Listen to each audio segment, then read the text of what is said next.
Flat کی خاموش فضاؤں میں سگریٹ کا دھواں سانپ کی طرح لہریں بنا رہا تھا۔ نوریان کی انگلیاں پستول کے ٹریگر پر جمی ہوئی تھیں اور آنکھوں میں وہ وحشت تھی جو کسی درندے کے شکار سے پہلے اس کے چہرے پر آتی ہے۔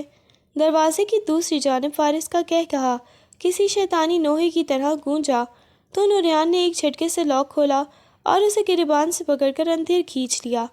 پستول کی نالی اس کی کن پٹی پر جمی تھی، مگر فارس کے چہرے پر خوف کی بجائے ایک گری مسکراہٹ پھیلی ہوئی تھی۔ پاشا صاحب، گولی چلانے میں اتنی جلدی نہ کریں، پہلے اس سچ کا سامنا تو کر لیں جو آپ کی غیرت کو قبر میں اتارنے کے لیے کافی ہے۔ فارس نے نہایت اطمینان سے وہ لفافہ نوریان کے سینے پر مارا جس پر ڈی این اے رپورٹ کے الفاظ کسی تازیانے کی طرح چمک رہے تھے۔ نوریان نے لرزتے ہاتھوں سے لفافہ کھولا، الفاظ اس کی نظروں کے سامنے رقص کرنے لگے۔ رپورٹ کے مطابق آئمہ کے وجود میں کوئی بچہ سرے سے تھا ہی نہیں۔ وہ میڈیکل رپورٹ جو ہسپتال میں دی گئی تھی وہ ایک گھناؤنا جھوٹ اور ایک سوچی سمجھی سازش کا حصہ تھی۔ نوریان کا پورا وجود برف کی طرح ٹھنڈا پڑ گیا۔ اسے لگا جیسے کسی نے اس کے پیروں تلے سے قالین نہیں بلکہ پوری زمین کھینچ لی ہو۔ وہ جس گناہ کو چھپانے کے لیے خود جلاد بنا تھا، وہ تو محض ایک دھوکہ تھا جو پاشا خاندان کی جڑوں میں بیٹھے کسی دشمن نے تیار کیا تھا۔ فارس نے نوریان کی آنکھوں میں پھیلی ہوئی اذیت کو دیکھ کر ایک لمبی سانس لی اور طنزیہ لہجے میں کہا، تمہاری غیرت نے تمہیں اندھا کر دیا تھا نوریان۔ میں نے اسے صرف ڈرایا تھا، اسے جوس پلایا تھا تاکہ وہ کچھ دیر کے لیے راستے سے ہٹ جائے، مگر اس کے حاملہ ہونے کا ڈرامہ تمہاری اپنے گھر کے کسی عورت نے رچایا ہے۔ جاؤ اور جا کر دیکھو کہ وہ کون ہے جو آئمہ کو تمہارے ہاتھ سے ذبح کروانا چاہتی تھی۔ نوریان نے فارس کو ایک وحشیانہ دھکا دیا اور دیوار سے ٹیک لگا لی۔ اس کا دماغ معوف ہو گیا تھا اور اسے وہ تمام مناظر یاد آئے جب اس نے آئمہ کو بالوں سے گھسیٹا تھا، اسے بد کردار کہا تھا اور اسے اس گناہ کی سزا دی تھی جو اس نے کبھی کیا ہی نہیں تھا۔ ابھی وہ اس صدمے سے سنبھلا ہی نہیں تھا کہ بیڈ روم کے اندر سے آئمہ کی ایک دلوس چیخ سنائی دی۔ نوریان پستول وہیں فرش پر پھینک کر دیوانہ وار اندر بھاگا۔ آئمہ بستر پر بیٹھی خود کو بازوؤں میں سمیٹے ہذیانی انداز میں چلا رہی تھی، نہیں لالا، مجھے مت ماریں، میں پاک ہوں، اللہ کی قسم میں پاک ہوں۔ اس کی آنکھیں کھلی تھیں مگر وہ نوریان کو پہچان نہیں پا رہی تھی۔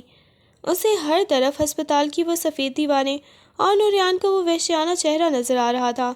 نوریان نے تڑپ کر اسے اپنے حصار میں لینا چاہا مگر آئمہ نے اسے زوردار دھکا دیا اور بیڈ کی دوسری طرف گر گئی۔ اس کا جسم ایسے تھر تھرا رہا تھا جیسے کسی نے اسے زندہ آگ میں جھونک دیا ہو۔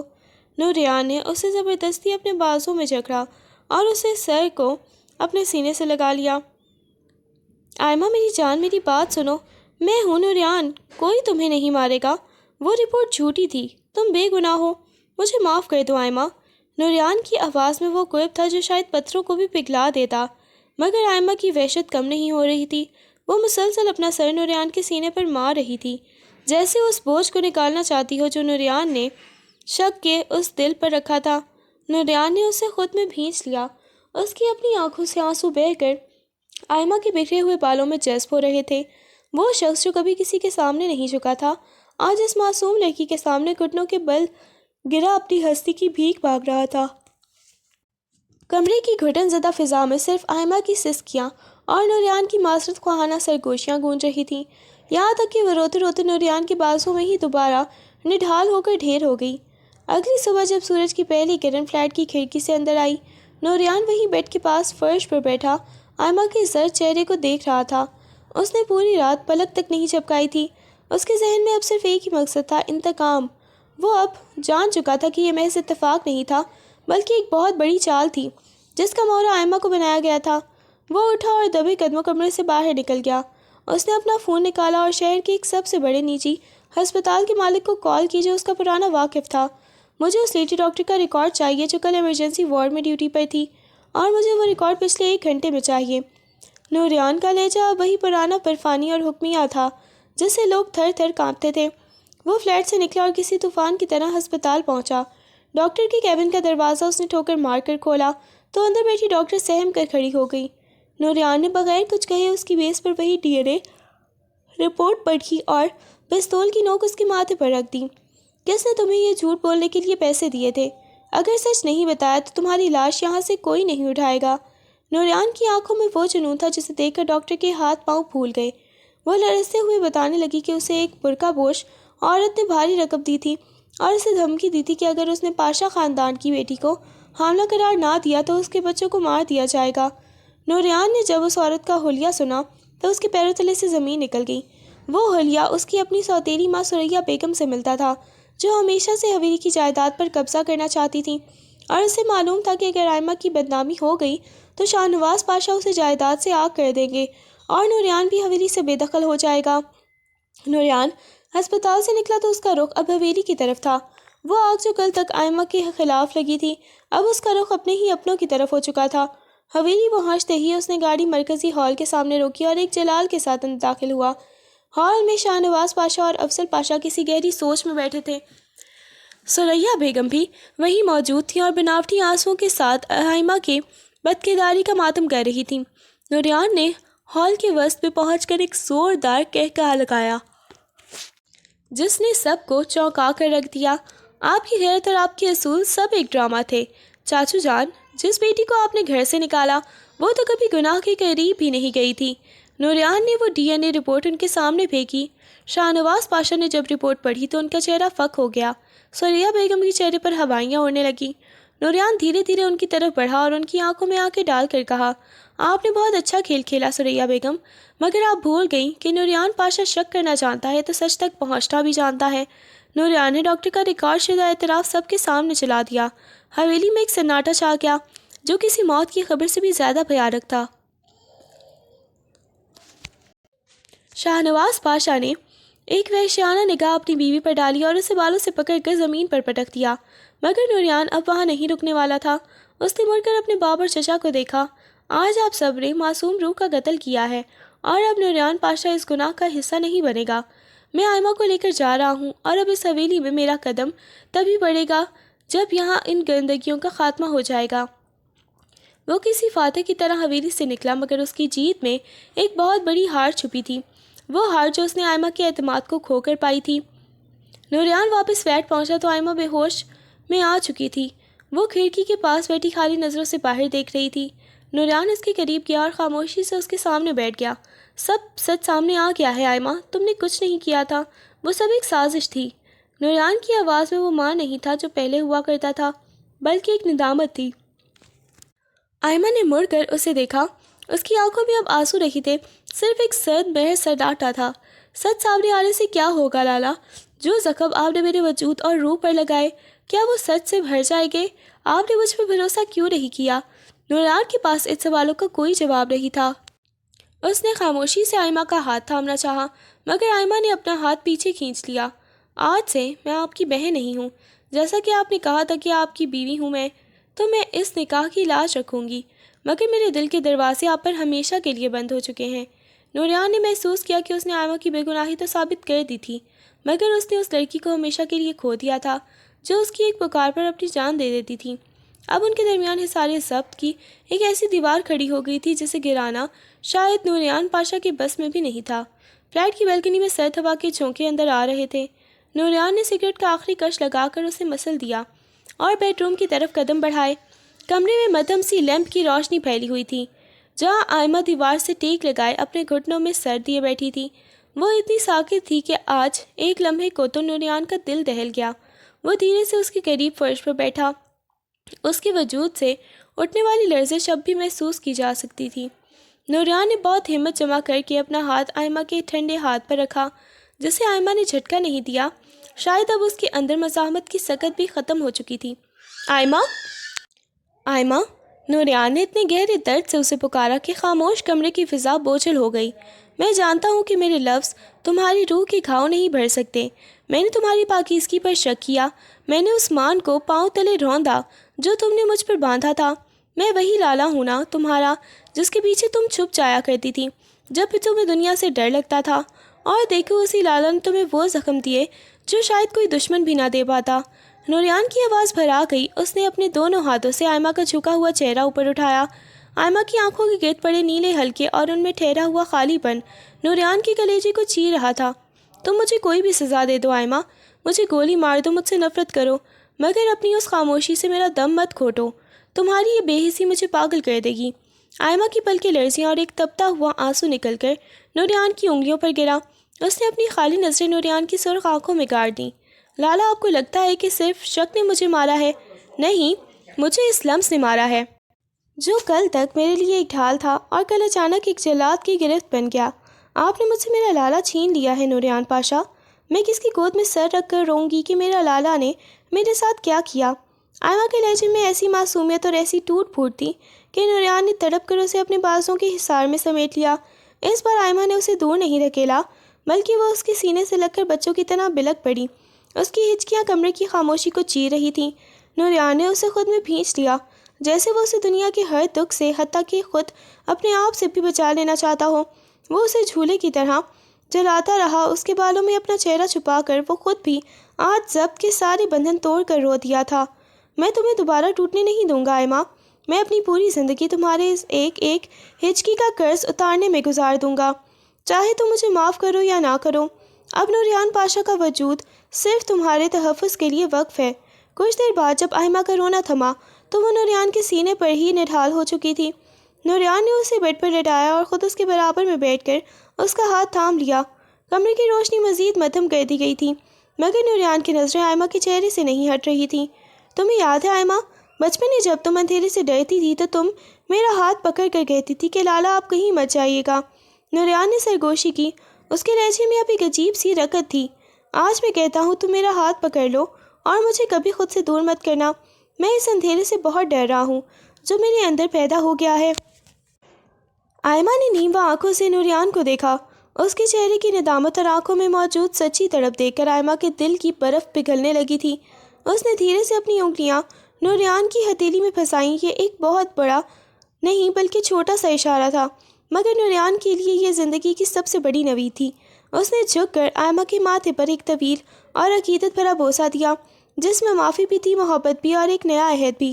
اب سو جاؤ، کل تم جاگو گی تو ایک نئی صبح ہوگی جہاں کوئی رپورٹ، کوئی حویلی اور کوئی شک ہمارے درمیان نہیں ہوگی، صرف میں اور تم ہوں گے۔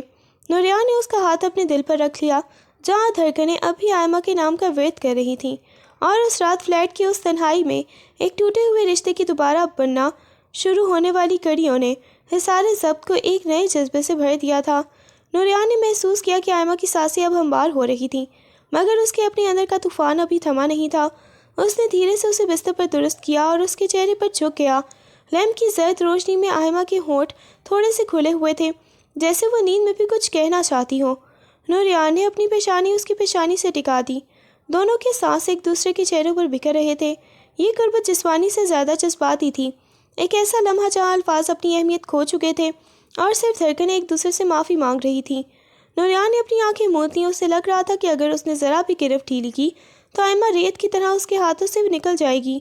تمہیں پتہ ہے آئمہ، اس نے بہت دھیمی سرگوشی میں کہا، میں نے کبھی کسی سے محبت نہیں کی۔ مجھے تو پتہ ہی نہیں تھا کہ یہ احساس انسان کو اتنا کمزور کر دیتا ہے کہ وہ اپنی ہی سانسوں سے ڈرنے لگتا ہے۔ میں تمہاری اس معصومیت سے ہارا ہوں اور اب میں خود کو تمہارے قدموں میں ہار چکا ہوں۔ اس نے دھیرے سے آئمہ کے ہاتھ کو اٹھایا اور اسے اپنی آنکھوں سے لگا لیا جہاں ابھی بھی نمی باقی تھی۔ آئمہ نے نیند میں ہی ایک لمبی سسکی بھری اور نوریان کی قمیص کو اپنی مٹھی میں جکڑ لیا، جیسے اسے یقین دہانی چاہیے ہو کہ اب بھی وہ وہیں ہے۔ نوریان کے چہرے پر ایک اداس سی مسکراہٹ آئی۔ اس نے جھک کر اس کے گال پر اپنی زندگی کا سب سے جذباتی بوسہ ضبط کیا، جس میں پیار کے ساتھ ساتھ ایک باپ جیسی حفاظت اور ایک عاشق جیسا جنون بھی شامل تھا۔ تمہارا یہ حصار اب کبھی نہیں ٹوٹے گا آئمہ، اب اس میں صرف سکون ہوگا۔ میں وعدہ کرتا ہوں اس رات فلیٹ کی اس مدھم روشنی میں نوریان پاشا نے اپنی انا کو ہمیشہ کے لیے دفن کر دیا تھا اور ایک ایسا عہد کر لیا تھا جس کی قیمت اسے شاید بہت جلد چکانی پڑنے والی تھی۔ اگلے ہی لمحے نوریان نے محسوس کیا کہ آئمہ کی اپنی آنکھیں کھولتی ہیں اور اس کی نظریں نوریان کے چہرے پر جمی تھیں۔ ان میں اب وہ پہلے والی دہشت نہیں تھی، بلکہ ایک عجیب سا سوال تھا، لالا کیا آپ سچ میں مجھے چھوڑ کر نہیں جائیں گے؟ اس کی آواز اتنی نحیف تھی کہ نوریان کا دل کٹ کر رہ گیا۔ نوریان نے اسے مزید خود میں بھینچ لیا، اس کے بالوں میں اپنی پورے چلاتے ہوئے بولا، کبھی نہیں آئمہ، اب موت بھی ہمیں جدا نہیں کر سکے گی۔ تم میری زندگی ہو، میرا وقار ہو اور اب میرا سب کچھ ہو۔ آئمہ نے اپنا چہرہ اس کے سینے میں چھپا لیا جہاں نوریان کے دل کی بے ترتیب دھڑکنیں اسے یہ بتا رہی تھیں کہ وہ اب تنہا نہیں ہے۔ اس جذباتی ملاپ نے ان کے گرد ایک ایسا حصار بنا دیا جسے توڑنا اب کسی بھی دشمن کی بس کی بات نہیں تھی۔ مگر وہ یہ نہیں جانتے تھے کہ حویلی کے باہر جو طوفان سر اٹھا رہا ہے وہ ان کی اس چھوٹی سی جنت کو آگ لگانے کے لیے تیار کھڑا ہے۔ نوریان نے محسوس کیا کہ اس کے سینے پر سر رکھے آئمہ اب خاموش تھی، مگر اس کی گرفت نوریان کی قمیص پر پہلے سے زیادہ مضبوط ہو گئی تھی۔ اسے اب لالا نہیں پکارنا تھا، کیونکہ اس ایک لفظ کے ساتھ جڑے تمام معصوم رشتے اس دن ہسپتال کی راہداریوں میں دم توڑ چکے تھے، جہاں نوریان ایک بھائی کے روپ میں اسے تحفظ دینے میں ناکام رہا تھا۔ نوریان نے اس کے بالوں کی مہک کو اپنے اندر اتارتے ہوئے ایک گہری سانس لی۔ آئمہ میری طرف دیکھو، اس نے بہت دھیمے لہجے میں کہا۔ آئمہ نے دھیرے سے سر اٹھایا۔ اس کی مخملی آنکھوں میں ابھی بھی سرخی باقی تھی، مگر اب ان میں وہ وحشت نہیں تھی جو اسے نوریان سے دور بھاگنے پر مجبور کر دیتی تھی۔ نوریان نے اس کی ٹھوڑی کو انگلی سے اٹھایا اور اس کے لبوں کے قریب جھک گیا۔ ان کے درمیان فاصلہ اب ختم ہو چکا تھا۔ آج سے تمہاری زبان پر صرف میرا نام ہی ویسے آئے گا جیسے میرا نام تمہارے نکاح نامے پر درج ہے۔ اب کوئی پردہ نہیں ہے ہمارے درمیان، کوئی لالا یا کوئی بھائی نہیں، اب صرف میں ہوں اور تم ہو۔ آئمہ کے لب کپکپائے، وہ کچھ کہنا چاہتی تھی، مگر نوریان نے اپنی انگلی اس کے لبوں پر رکھ کر اسے خاموش کر دیا۔ کچھ مت بولو، بس مجھے محسوس کرو۔ نوریان نے اپنا چہرہ اس کی گردن کے قریب جھکا دیا، جہاں اس کی گرم سانسیں آئمہ کے پور پور میں بجلیاں بھر گئی تھیں۔ آئمہ نے ایک لمبی سسکی بھری اور اپنی آنکھیں موند لیں۔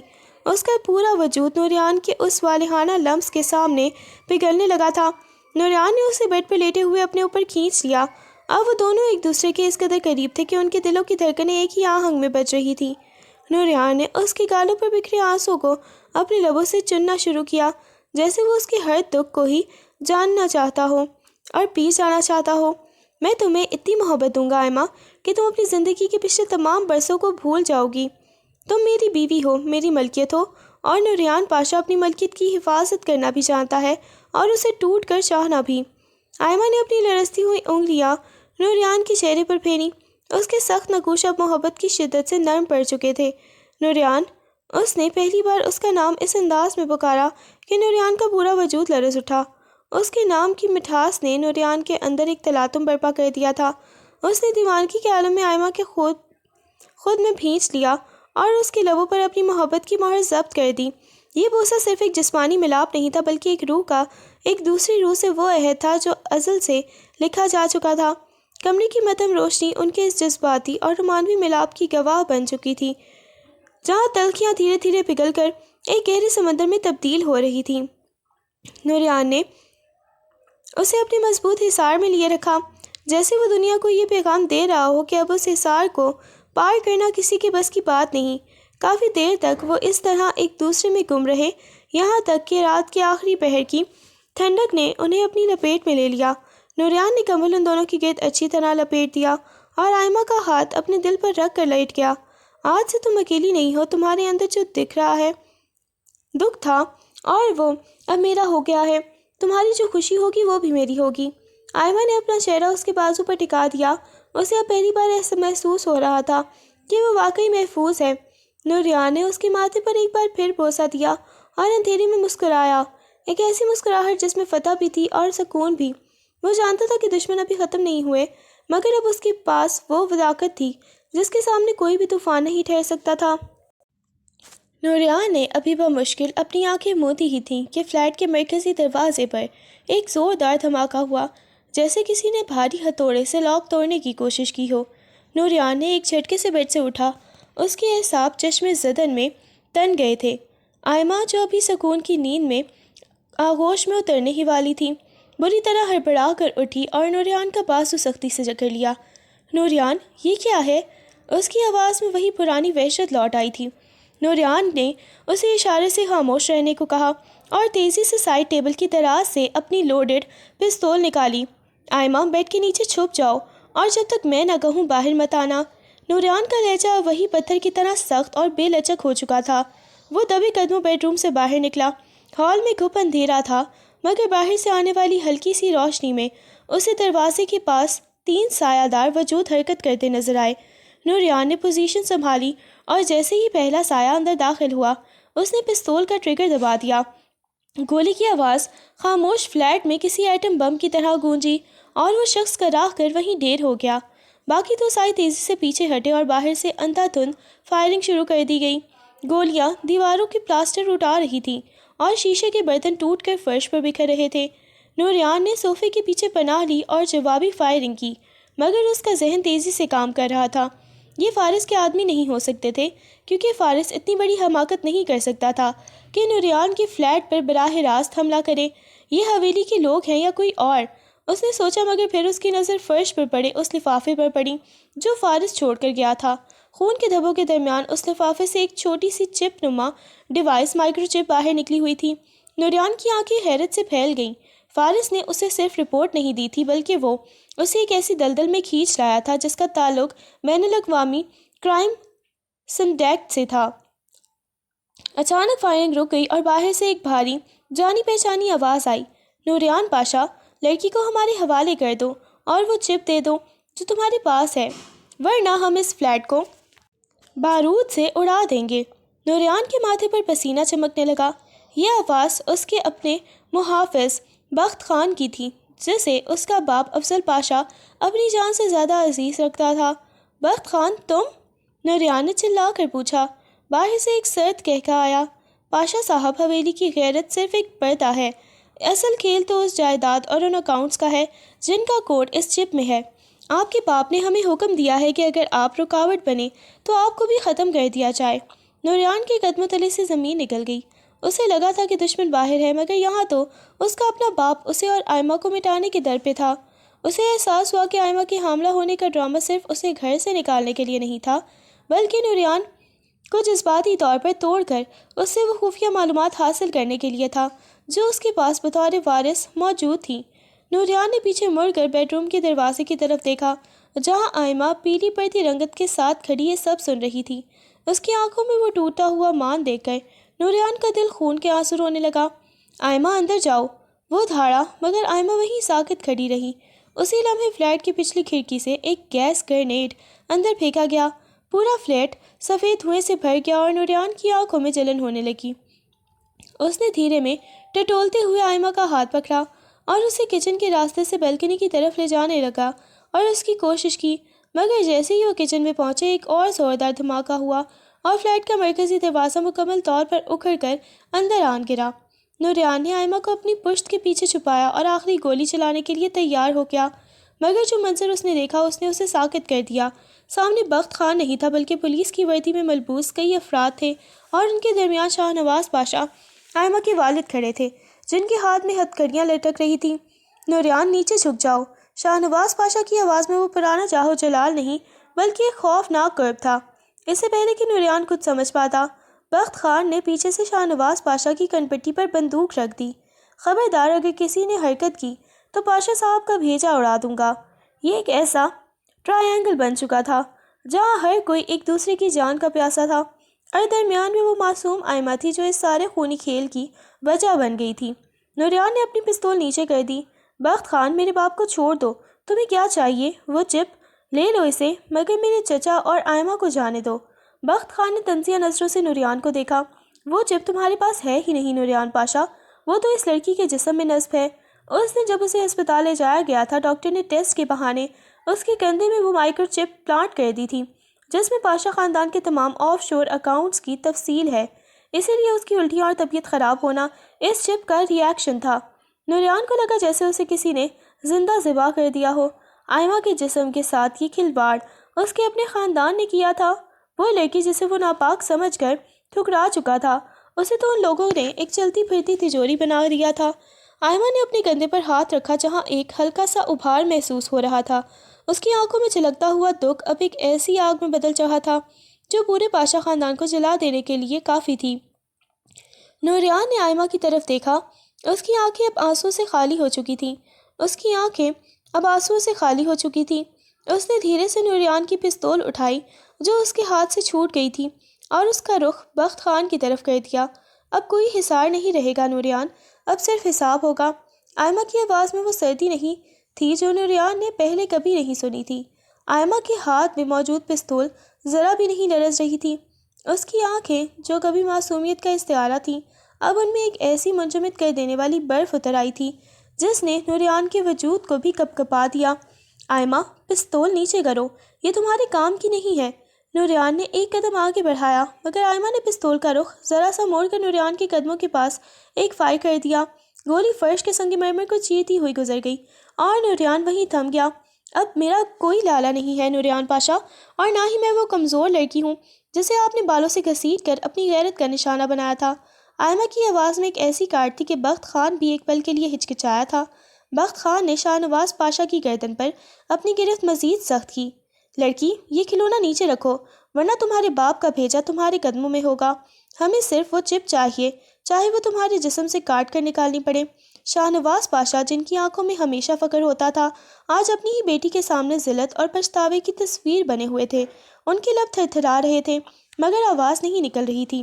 نوریان نے دیکھا کہ بخت خان کے پیچھے موجود دوسرا مسلح آدمی اب آہستہ سے آئمہ کی طرف بڑھ رہا تھا تاکہ اسے پیچھے سے دبوچ سکے۔ نوریان کا خون کھول اٹھا۔ اسے معلوم تھا کہ اگر اس نے اب کچھ نہ کیا تو آئمہ ہمیشہ کے لیے چھین لی جائے گی۔ نوریان نے ایک پل کی تاخیر کیے بغیر کچن کی سلیب پر پڑا ہوا بھاری خنجر اٹھایا اور اسے پوری قوت سے بخت خان کی بازو کی طرف اچھالا۔ خنجر بخت خان کے اس ہاتھ میں پیوست ہوا جس نے اس نے بندوق تھام رکھی تھی۔ ایک دلوس چیخ ہال میں گونجی اور بندوق فرش پر گر گئی۔ اسی لمحے نوریان نے ایک چیتے کی طرح چھلانگ لگائی اور بخت خان پر ٹوٹ پڑا۔ دونوں فرش پر گتھم گتھا ہو گئے۔ دوسری طرف آئمہ نے پیچھے سے وار کرنے والے آدمی کو دیکھا اور بغیر کسی ہچکچاہٹ کے ٹریگر دبا دیا۔ گولی اس شخص کے کندھے میں لگی اور وہ دیوار سے جا ٹکرایا۔ فلیٹ کی فضا بارود کی بو اور چیخوں سے بھر چکی تھی۔ نوریان نے بخت خان کے جبڑے پر ایک زوردار مکہ مارا اور اسے گھسیٹتا ہوا دیوار کی طرف لے گیا۔ کس نے بھیجا ہے تمہیں؟ میرے باپ نے یا کسی اور نے؟ بولو، نوریان نے اس کا گلا گھونٹتے ہوئے پوچھا۔ بخت خان نے خون تھوکتے ہوئے گناؤنی ہنسی ہنسی۔ تمہارا باپ؟ وہ تو صرف ایک مہرہ ہے نوریان۔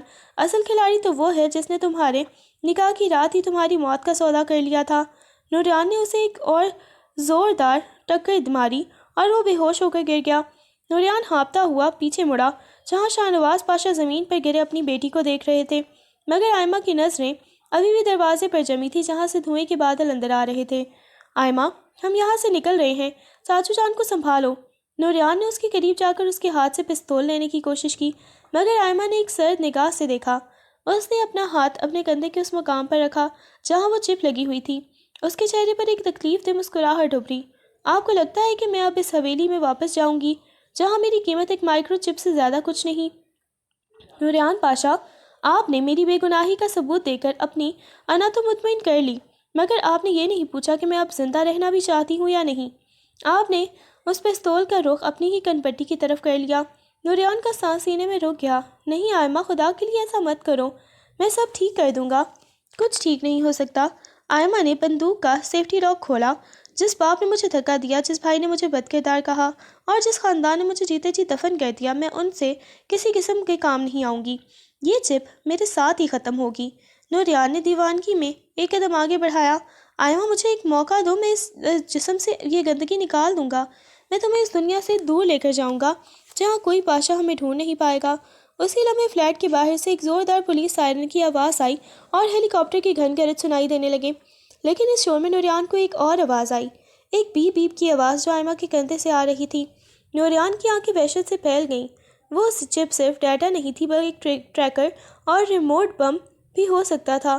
آئمہ، نیچے جھک جاؤ۔ نوریان نے اس کی طرف ڈائیو ماری مگر اس سے پہلے کہ وہ اسے چھو پاتا، فلیٹ کی بالکنی کا شیشہ ٹوٹا اور ایک سنائپر کی گولی آئمہ کے ہاتھ میں موجود پستول کو اڑاتی ہوئی گزر گئی۔ افراتفری کے اس عالم میں نوریان نے آئمہ کو اپنے نیچے چھپا لیا۔ پورے فلیٹ میں کمانڈوز داخل ہو رہے تھے مگر نوریان کے کانوں میں صرف وہی بیپ بیپ کی آواز گونج رہی تھی جو اب تیز ہوتی جا رہی تھی۔ اسے احساس ہوا کہ اس کے اپنے خاندان نے آئمہ کو ایک ٹائم بم بنا کر اس کے پاس بھیجا تھا تاکہ جب نوریان اسے بچانے آئے تو دونوں ایک ساتھ ہی ختم ہو جائیں۔ نوریان نے آئمہ کے کان میں سرگوشی کی، اگر آج ہم بچ گئے تو یاد رکھنا میں تمہیں اپنی روح میں چھپا لوں گا جہاں کوئی بم، کوئی چپ اور کوئی نفرت نہیں پہنچ سکے گی۔ اس نے تیزی سے اپنا خنجر نکالا۔ اسے اس چپ کو نکالنا تھا چاہے اس کے لیے اسے آئمہ کا گوشت ہی کیوں نہ کاٹنا پڑے۔ یہ ایک ایسی جراحی تھی جو محبت اور موت کے درمیان ہو رہی تھی۔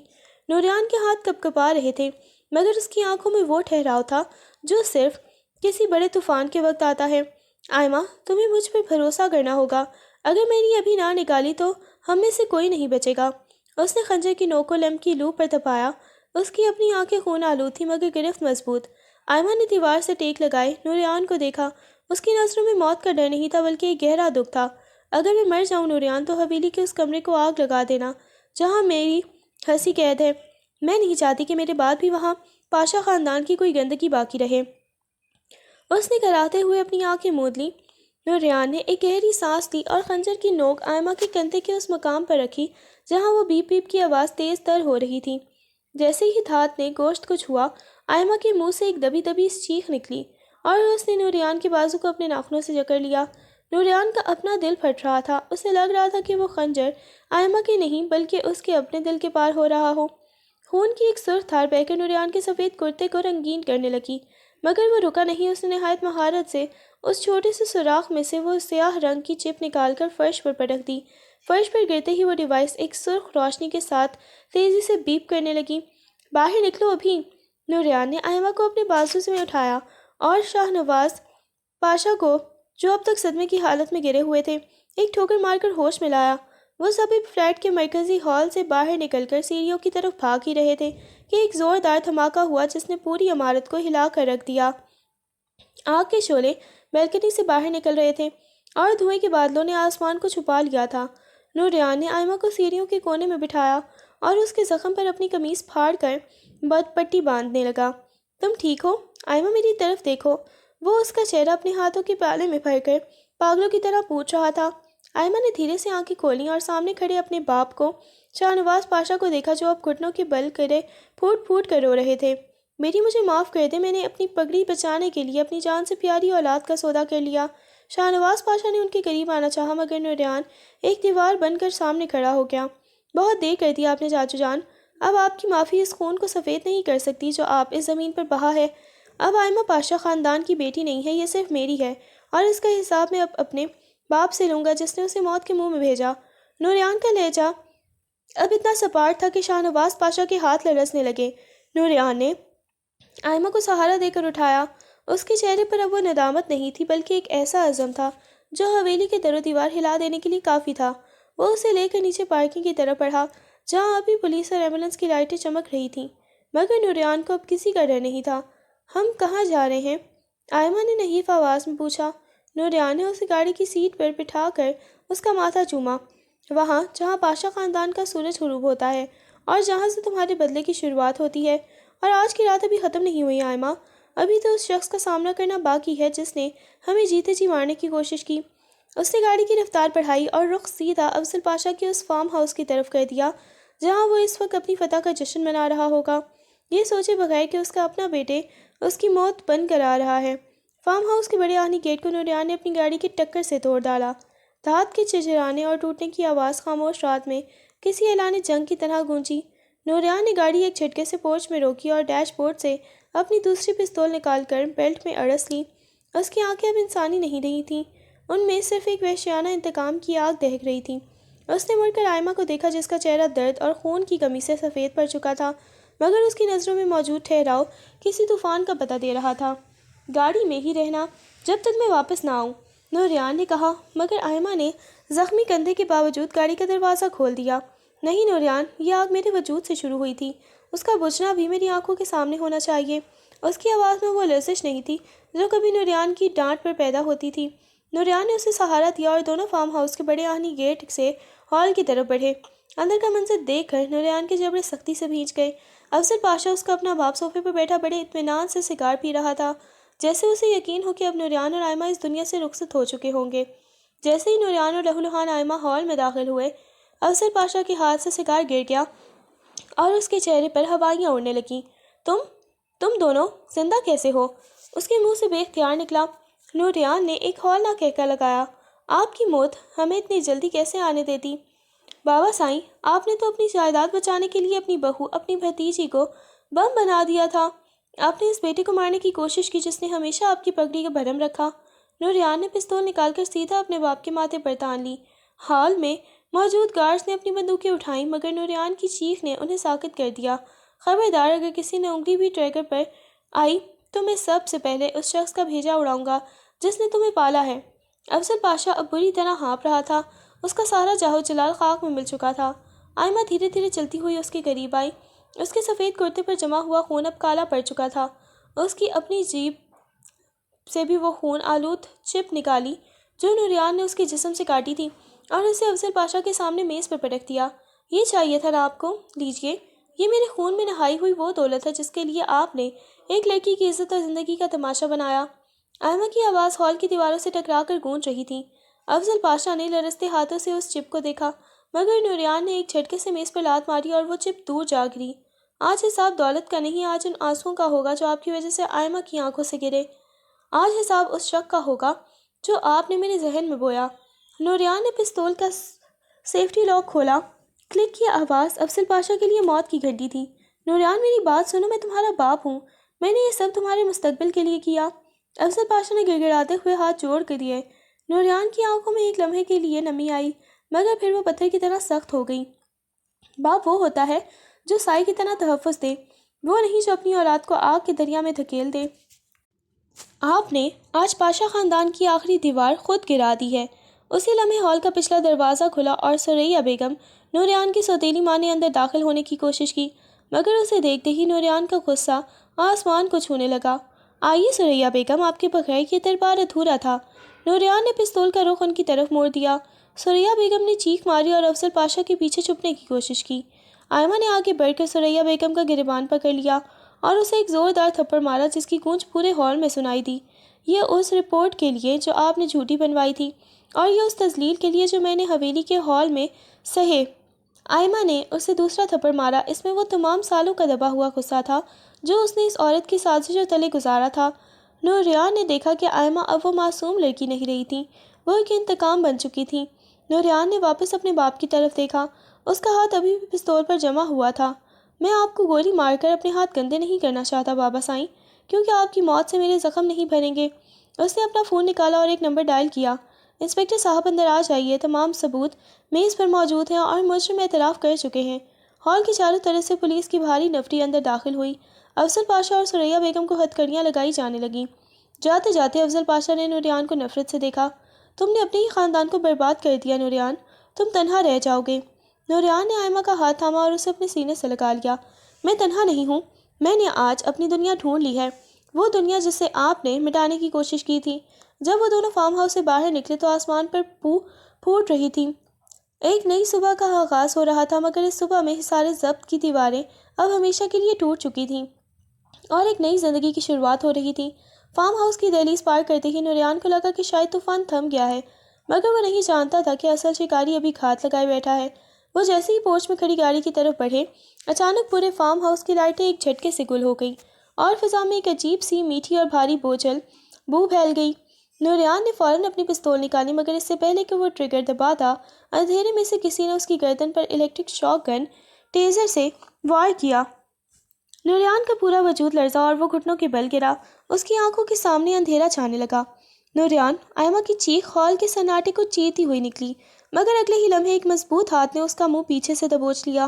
نوریان نے لڑکھڑاتی نظروں سے دیکھا۔ گاڑی کی ہیڈ لائٹس اچانک آن ہوئی اور ان کی چکا چوندھ روشنی میں ایک سایہ لہراتا ہوا آئمہ کی طرف بڑھا۔ وہ فارس تھا۔ اس کے چہرے پر وہی شیطانی مسکراہٹ تھی، مگر اب اس کی آنکھوں میں وحشت کا ایک نیا رنگ تھا۔ پاشا صاحب، آپ کو کیا لگا میں صرف ایک مہرہ بن کر رہ جاؤں گا؟ فارس کی آواز کسی سانپ کی پھنکار جیسی تھی۔ میں نے آپ کے باپ کو وہ چپ اس لیے نہیں دی تھی کہ وہ اسے استعمال کرے، بلکہ اس لیے دی تھی کہ وہ آپ دونوں کو یہاں تک کھینچ لائے۔ نوریان نے اٹھنے کی کوشش کی، مگر اس کا جسم مفلوج ہو چکا تھا۔ فارس نے آئمہ کے بالوں کو مٹھی میں جکڑا اور اسے اپنی طرف گھسیٹا۔ آئمہ کا زخمی کندھا ایک بار پھر خون اگلنے لگا تھا۔ وہ درد سے تڑپ رہی تھی، مگر فارس کے رحم کا کوئی خانہ نہیں تھا۔ تمہارے لالا، تمہارے باپ نے اس دن ہسپتال میں تمہیں معصوم قرار دے کر بڑی واہ واہ سمیٹی تھی نا؟ فارس نے آئمہ کے کان کے پاس جھک کر ہولناک لہجے میں سرگوشی کی۔ تب تو میں نے تمہیں چھوا بھی نہیں تھا آئمہ، صرف جوس پلایا تھا، مگر اب میں اس ادھورے گناہ کو مکمل کروں گا تاکہ پاشا خاندان کی پگڑی سچ مچ مٹی میں رل جائے۔ فارس، چھوڑ دو اسے، میں تمہیں مار دوں گا۔ نوریان کی آواز حلق میں پھنس رہی تھی۔ وہ فرش پر رینگتے ہوئے اپنی پستول تک پہنچنے کی کوشش کر رہا تھا۔ فارس نے ایک کہکا لگایا اور اپنے گارڈز کو اشارہ کیا۔ دو آدمیوں نے نوریان کو بازو سے پکڑ کر دیوار سے لگا دیا اور اپنے پیٹ میں رائفل کی ہٹ مارنا شروع کر دیے۔ نوریان خون تھوک رہا تھا، مگر اس کی نظریں آئمہ پر جمی تھیں جو فارس کی گرفت میں سسک رہی تھی۔ نوریان پاشا، آپ کی غیرت کا تماشا تو اب شروع ہوگا۔ میں اسے اس جگہ لے جا رہا ہوں جہاں آپ کا خدا بھی نہیں پہنچ سکے گا۔ فارس نے آئمہ کو زبردستی ایک سیاہ رنگ کی ویگو گاڑی میں پٹکا اور خود ڈرائیونگ سیٹ سنبھال لی۔ گاڑی نے ایک جھٹکے سے ریورس لیا اور فارم ہاؤس کے ٹوٹے ہوئے گیٹ سے باہر نکل گئی۔ نوریان وہی فرش پر پڑا اپنی مٹھیوں میں مٹی بھینچ رہا تھا۔ اس کی روح کراہ رہی تھی۔ آئمہ پھر سے خطرے میں تھی، اور اس بار خطرہ کسی مائکرو چپ یا جائیداد کا نہیں تھا، بلکہ اس کی عصمت اور زندگی کا تھا، جو ایک پاگل درندے کے ہاتھ میں تھی۔ نوریان نے ایک لمبی اور وحشیانہ چیخ ماری۔ اس کے اندر کا پاشا اب بیدار ہو چکا تھا، وہ پاشا جو خون بہانا جانتا تھا۔ اس نے زمین پر پڑی اپنی پستول اٹھائی اور لڑکھڑاتے قدموں سے دوسری گاڑی کی طرف بڑھا۔ فارس، تم نے موت کو دعوت دی ہے، اور اب نوریان پاشا تمہاری قبر اپنے ہاتھوں سے کھودے گا۔